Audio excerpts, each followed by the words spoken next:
Welcome back to my YouTube channel Malu vlogs. എല്ലാവർക്കും പുതിയൊരു വീഡിയോയിലേക്ക് സ്വാഗതം. അപ്പം മാളക്കുട്ടി രാവിലെ പതാകയൊക്കെ പിടിച്ച് നേഴ്സറിയിലേക്ക് പോവുകയാണ്. മാളക്കുട്ടിയുടെ നേഴ്സറിയിൽ ദേശീയ പതാക ഉയർത്തലും പരിപാടിയൊക്കെ ഉണ്ട്. അപ്പോഴത്തേന് ഞങ്ങൾ നടന്നാണ് പോകുന്നത്. കുറച്ച് ഞങ്ങൾ നടന്നു പോയപ്പോഴത്തേന് ഞങ്ങൾക്കൊരു ഓട്ടോ കിട്ടി. ഞങ്ങളങ്ങനെ ബസ് സ്റ്റോപ്പിൽ വന്ന് ഇറങ്ങിയിട്ട് അവിടുന്ന് പിന്നെ നടക്കാമെന്ന് വിചാരിച്ച് പതുക്കെ നടക്കാൻ. മാളക്കുട്ടിക്ക് ഭയങ്കര സന്തോഷമായിരുന്നു. ആദ്യമായിട്ടല്ലേ ഇങ്ങനെയൊക്കെ കാണുന്നത്. അപ്പോഴത്തേനും അതിൻ്റെ ഒരു ഇത് എങ്ങനെയാണെന്നുള്ള ഒരു ഇതാണ്. വൈകിട്ട് ഞങ്ങൾ ഫോണിൽ പരേഡും അതൊക്കെ ഇങ്ങനെ കാണിച്ചു കൊടുത്തപ്പോൾ അതുപോലൊക്കെ ചെയ്യുമായിരുന്നേ. ഭയങ്കര സന്തോഷമാണ്. പിന്നെ നേഴ്സറിയുടെ താഴെ വന്നപ്പോൾ ഞാൻ തന്നെ നടന്നോളാം എന്ന് പറഞ്ഞ് നടന്ന് സ്റ്റെപ്പൊക്കെ കയറിയേ.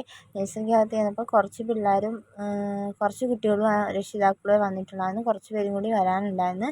അപ്പോൾ ഞങ്ങളിങ്ങനെ ഓരോന്നൊക്കെ പറഞ്ഞ് ഇങ്ങനെ ഇരിക്കുകയായിരുന്നു. എല്ലാ പിള്ളേരുടെയിലും ദേശീയ പതാകയൊക്കെ ഉണ്ടായിരുന്നു. പിന്നെ ടീച്ചറും മേടിച്ചിട്ടുണ്ടായിരുന്നു കേട്ടോ. ഞങ്ങളോർത്ത ടീച്ചർ അതങ്ങനെ നേഴ്സറിയിൽ നിന്ന് കിട്ടില്ല എന്നാണ് വിചാരിച്ചത്. അപ്പോൾ വീട്ടിൽ നിന്ന് ഒരെണ്ണം വാങ്ങിച്ചിട്ടാണ് വന്നത്. സാധാരണ നമ്മളൊക്കെ സ്കൂളിൽ പോകുമ്പോൾ അങ്ങനെയല്ലേ. പിന്നെ ടീച്ചറും ടീച്ചറിൻ്റെ വക ദേശീയ പതാകയൊക്കെ കൊടുത്ത് അങ്ങനെ എല്ലാവരും ഇരിക്കുക. പിന്നെ മെമ്പറൊക്കെ വന്ന് ദേശീയ പതാക ഉയർത്താനുള്ള സമയമൊക്കെ ആകാറായെന്ന് പറഞ്ഞ് അങ്ങനെ ഞങ്ങൾ പുറത്തോട്ട് പോകാൻ വേണ്ടി ഇറങ്ങി.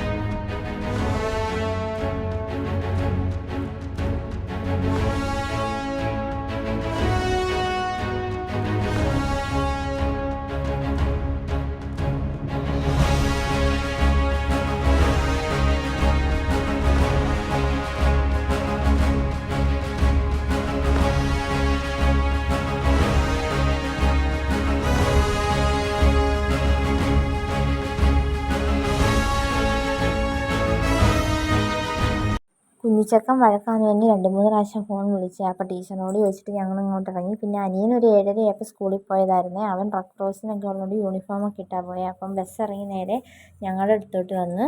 പിന്നെ ഞങ്ങളങ്ങ് നടന്നു പോയപ്പോഴത്തേന് ചേട്ടായുടെ ഫ്രണ്ട് വണ്ടി വന്നപ്പോൾ അവൻ ചോദിച്ച് ഞങ്ങളങ്ങോട്ട് ഇറക്കുമെന്ന്. അങ്ങനെ അവനും മാളും കൂടി ആ ബൈക്കിൽ പോയി ഇറങ്ങി. ഞാൻ തൊട്ട് പുറകെ ഓടിപ്പോയേ. വന്നപാടെ മാളക്കുട്ടിക്ക് വീട്ടിലിരിക്കാൻ അധികം സമയം കിട്ടില്ല. കാരണം അമ്പലത്തിലും കൂടി പോകണം. ഞങ്ങളുടെ ഇവിടെ അടുത്ത അമ്പലത്തിൽ ഉത്സവം തരുന്ന ദിവസം. അപ്പം മാളക്കുട്ടി വന്നപാടെ ഡ്രസ്സൊക്കെ അടുത്തെടുത്തിട്ട് അവരോട് പോകാൻ വേണ്ടി ഇറങ്ങി. അപ്പോൾ മറ്റൊരു വീഡിയോ ആയിട്ട് വരുന്നവരേക്കും ടാറ്റാ, ബൈ ബൈ.